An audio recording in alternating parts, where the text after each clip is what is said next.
Hi comrades, it's the second episode of Cover You, and once again I will talk about 1984.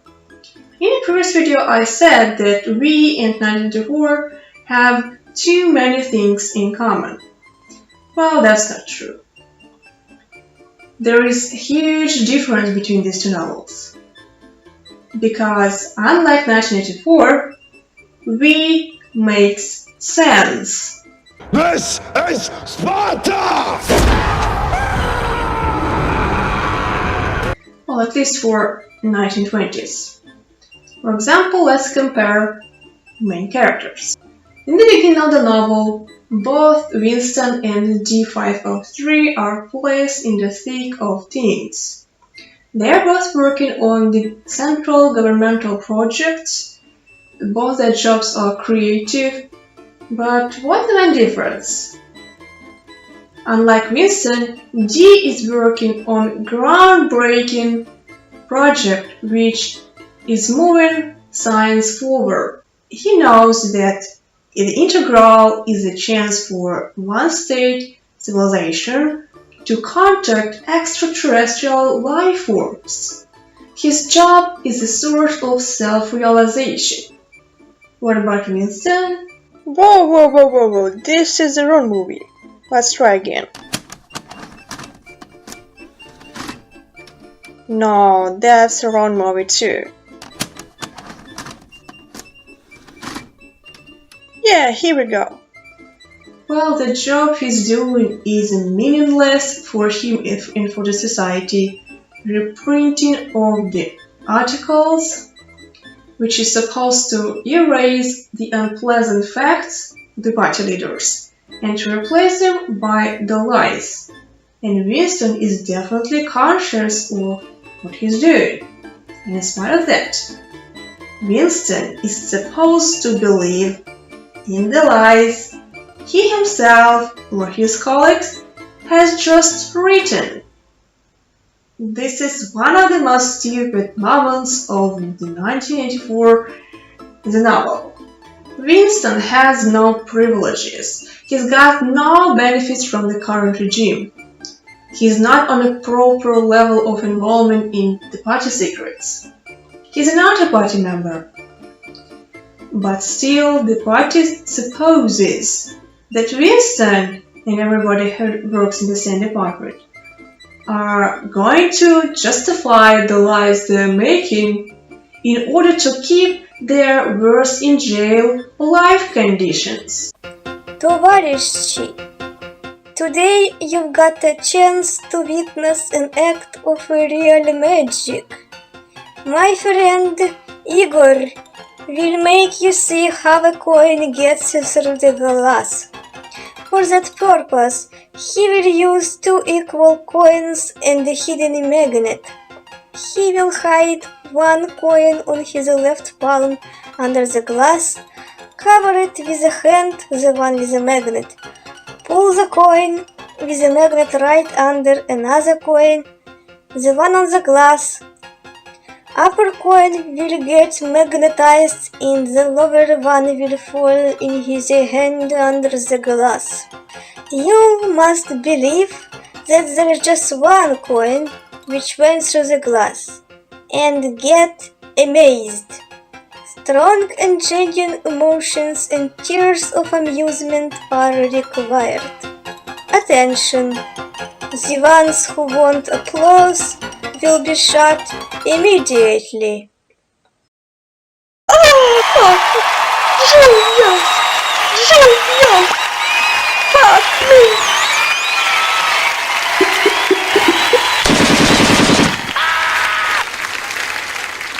D503 in the beginning of the novel is describing benefits of the system created by the benefactor. D is sure that benefactor's logic is flawless. As you don't know how many years one state has been working on its system, we can believe that generation D belongs to has a different attitude than we do. You know, in spite of popular belief that People never change during times. In fact, how people saw the world 2000 years ago, in Middle Ages, in 19th century, and today, in all these periods, people were different. And people in one state are different. Their relationship, their language, their system of values, it's all different. And we can believe it because one state is a closed society, post-apocalyptic society, which actually is one city surrounded by the fence, the wall. The amazing product himself is imagining how people who have no prejudice and superstitions should talk, treat each other, see the world and their place in it. As for Mr. Blair, he created a ridiculously intolerable society where everybody feels absurd and oppressed. He didn't bother himself with inventing any decent reason for people to cope with the rules the party has established. He didn't even try to invent the new type of individual typical for the society he described. People in Ashana, they speak and behave pretty like us. Only their environment is different and as they're like us, that's why we feel sympathy. But Mr. Blair cornered himself by naming the dates in the nearest future, and I can't believe that an advanced industrial country, UK, turned into Oceania so fast. It raises tons of the question, and it makes me to make more videos after this one. Okay, let's get back to the main characters. In the Magnus novel, we have a chance to go along the way with the main character from loyalty to rebellion and then back to acceptance of superiority of the benefactor. We can see the choices Dee makes and where these choices lead him. Along with that, the narrative raises very important ethical questions. One of them was very typical for 1920s when the novel was written. In those days, people were very afraid of drastic technological progress. You know this popular cliché that evil scientists want to do something to the world? It originates exactly around those times when the novel was written. Because people usually are afraid of the new things. What about 1984? Winston as a character never changes. Check his inner monologues from the beginning of the novel, compare them to the inner monologues from Chestnut Tree Cafe in the end.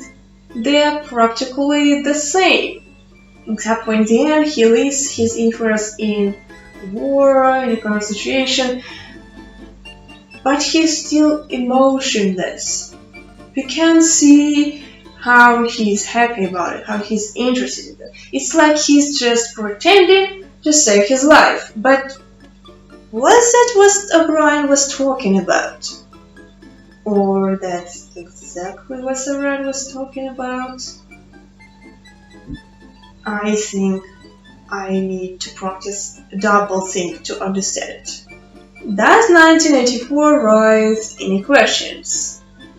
Reading the novel, I imagine that Oceania is an asylum where the patients killed all the doctors and established their crazy rules. And once upon a time, they found the only sane person to survive.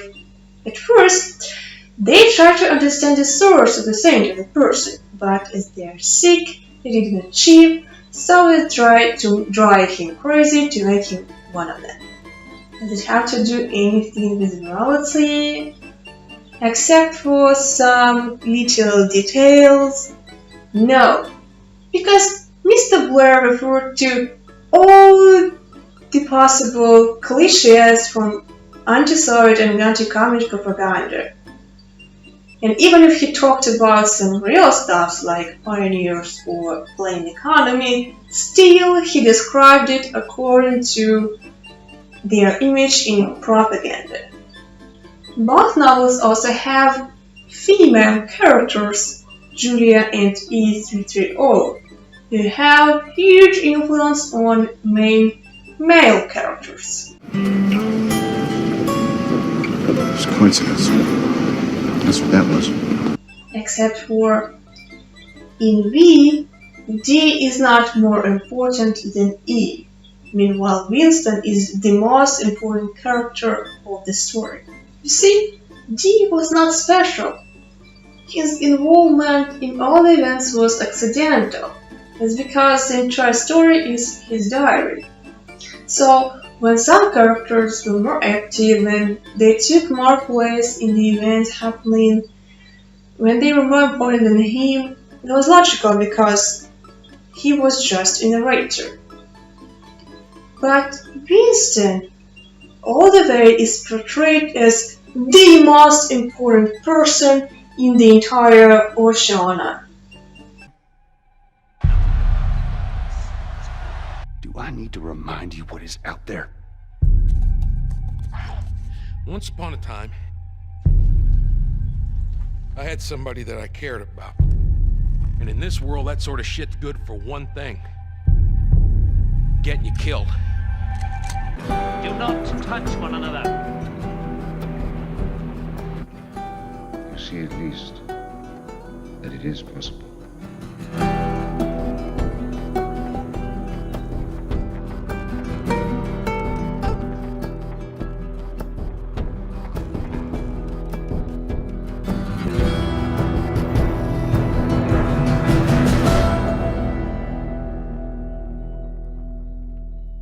He is extremely important for the author, that's why he sees more than other people.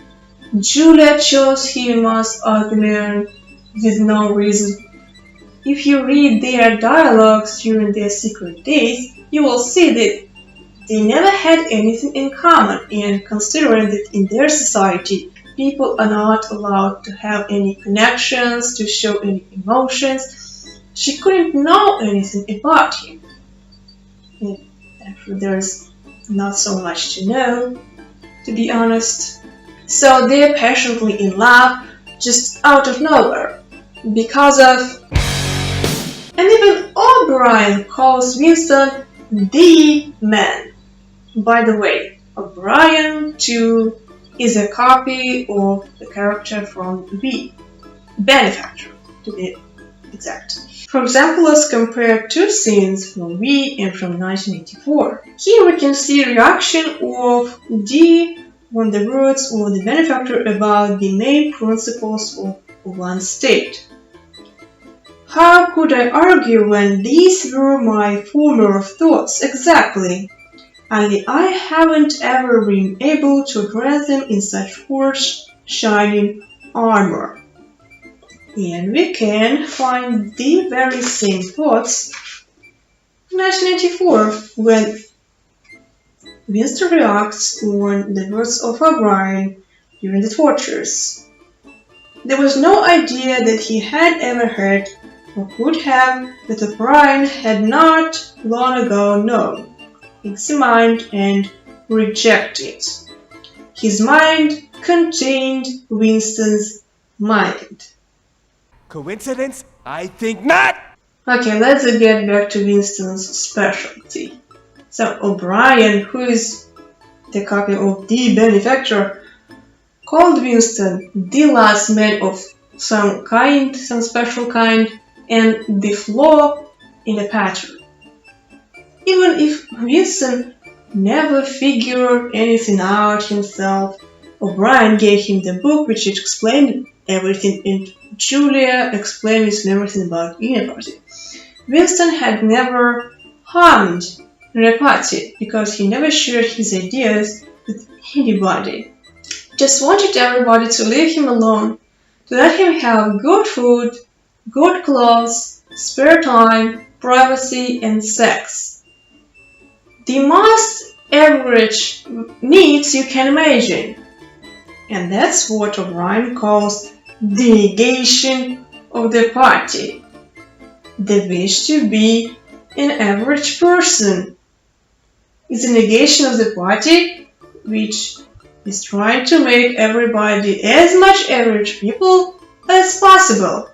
Of course! Not the hate of the war, not the idea that soldiers die in the front line for no reason, not the wish that everybody had better lives, not the idea that the economic and political system of China should be changed. No!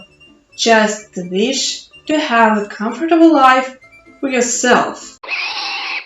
In order to make a guy keep on doing things he never refused to do, just with more courage and fanaticism. They tortured him, and by that gave him more reasons to hate the party, but somehow that made him loyal. But he participated in a conspiracy. Conspiracy? Seriously?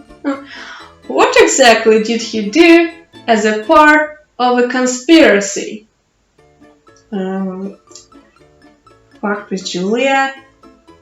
Thank God, sex is illegal in Oceania, just like anything else pleasant and important for people. Or else, he wouldn't do anything wrong. What else? He read a book O'Brien gave him and bought for him and took it serious as a real history book? A hell of rebellion. By the way, why on the earth Winston and Julia participated in Brotherhood? Seriously, they are two egomaniacs. Winston hates and despises everybody. He hated Julia until she offered him sex. By the time of so-called I signal, Winston got spare time, girlfriend, sex, access to legal products, and they two already had plans to escape and live away from the eyes of Big Brother. Why to jeopardize all of that and to join the organization which 100% will lead them to death penalty? Remember that episode from O'Brien's? First of all, why Julia went there in first place? She's been cautious for so long time and suddenly she goes to the meeting with a stranger who supposedly is a member of some brotherhood. In later scenes, when Winston reads her book, we can see that she couldn't care less. But when O'Brien reads him a list of terrible things he wants them to do, not to inner party members, not to Big Brother, not to thought police officer, to innocent people, they just say yes, yes, yes, yes. No questions, no doubts. They didn't even ask him to give them time to think about it. They just said yes. Why? 'Cause I said so. I have a theory about how the party could make Winston loyal without keeping him in jail for months, without wasting O'Brien's time, without all the raids mumbo-jumbo. There is a sub-storyline in the novel, which I believe to be a key to Winston's identity. Remember, several times he mentions that evil totalitarian party reduced chocolate rations. Chocolate rations. Like chocolate is the only thing people should care about in post-apocalypse world. What's it logical? Well, if for some reason this year Oceania's industry can't produce enough chocolate, which is not surprised because, as Winston said, all their data are fake, which means that they can't have any plans and and administration of the system is impossible. I can offer two ways to explain it. The first one. We know that cacao can be produced in several countries in Latin America. They are miles away from British Islands. Why not to say that in airstrips which produce cacao happened a drought which caused failed harvest. Easy. Real talk. Think about this, man. There was not enough cacao, but the party did transport it to the British Islands, produce chocolate, and everybody can have a share of chocolate. That's not like we don't have enough chocolate, so only inner party members will have it. No, everybody still has a share of chocolate. In possible connected world, they managed to supply British Islands with chocolate. This is so totalitarian, you know. God. Second theory. Ahead of the airstrip, which produces cacao, turned out to be Eurasian spy who caused a halt of deliveries. But party still managed to produce chocolate enough for everybody. Easy. No lies in newspapers, which can actually cause the rebellion.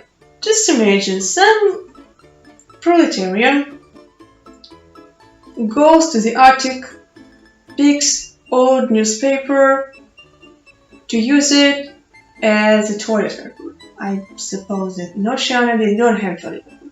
So he goes to the toilet and while doing his dirty business, he takes a look at the pages of the newspaper, where he sees that not so long time ago, chocolate ration was 30 grams, and today he read in a newspaper that it was increased to 25 grams. He goes downstairs, he takes the old newspaper, he holds a piece of old newspaper, he goes to his wife, he goes to his friends. Ta-da! The rebellion. And nobody believes the party anymore. That's how the genius party, which controls the past, the present, and the future, is supposed to act. Of course! Okay, I'll get to the point. Chocolate rations are important for Winston. Fine. Later in the novel we can find a flashback where Winston, his mother, and his little sister, somewhere in the middle of the war with nuclear bombings and street battles, got an entire chocolate bar. Okay, my grandfather, when he was in slavery in Austria in time of the Second World War, ran into an entire carriage of chocolate. So, okay, one little chocolate bar in the middle of the war. Fine. The mother split it into halves, gave one half to Winston, another half to his sister. But Winston, as a devoted anti-communist and supporter of free market, decided that if he's stronger, he deserves more. So he took his sister's share, ran away with it, and ate the entire chocolate by himself. But when he came back home, he discovered that his mother and his sister were gone. And we can see that since his childhood, his own ass was much more important for Winston than his own mother. And O'Brien, who read his diary, who interfered with his dreams, and somehow could read his mind, probably the party invented not only brainwashing machine but also mind reading machine.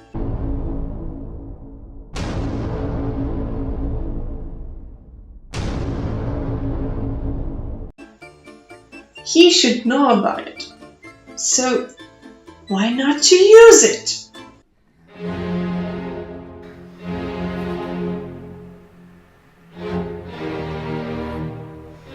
Done with Big Brother! Done with Big Brother! Done with Big Brother!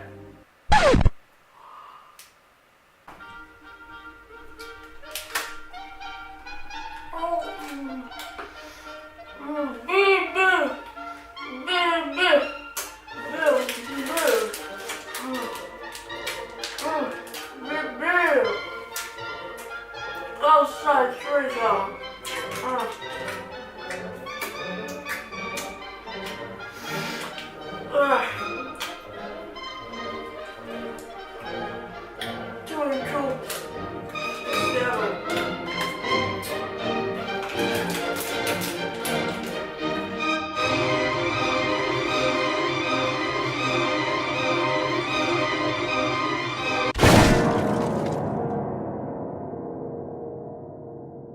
But there is a character who is a flaw in the pattern. That is definitely Julia. Just think about it. She stayed out of suspicious for years by participating in all the most orthodox party organizations.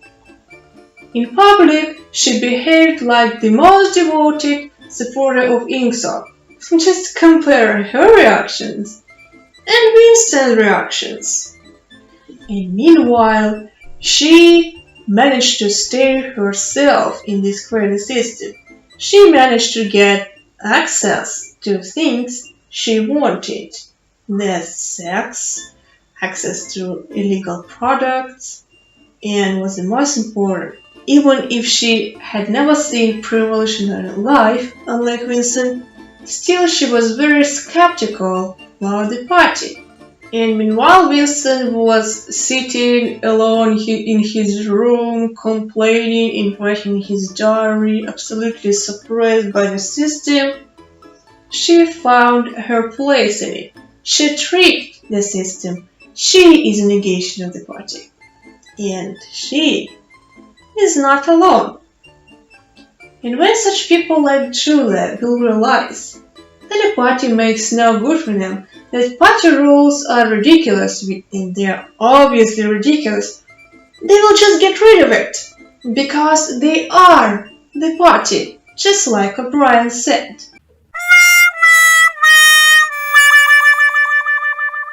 Well, okay, maybe Winston was a negation of the party too, because both Julia and Winston, who were both raised in a system, still somehow managed to grow up as selfish egomaniacs in a system which is supposed to raise collectivistic-minded people.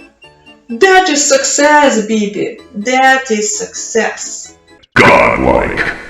So if Julia is a copy of E330, why Winston is so much more important? Well, I have a theory. Remember, in 1949, when that was written, Britain still had a card system after the war. And Mr. Blair didn't make it to the times when card system was abolished.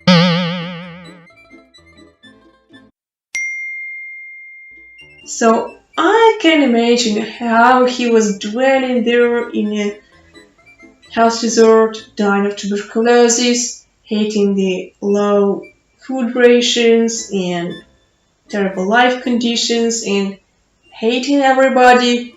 Yes, hating everybody. And it was discovered in 1997, around the same time Mr. Blair wrote his novel. He also worked on a list of unreliable communist sympathizers, the writers, the journalists, and the actors, including Charlie Chaplin. He gave away this list to a secret organization called Information Research Department, an arm of British Foreign Office, which had been established for purposes of organizing anti-Soviet and anti-communist propaganda.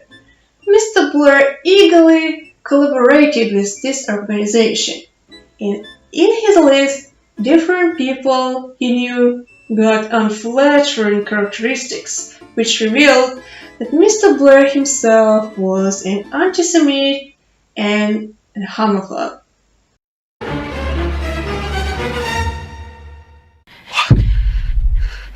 You did what?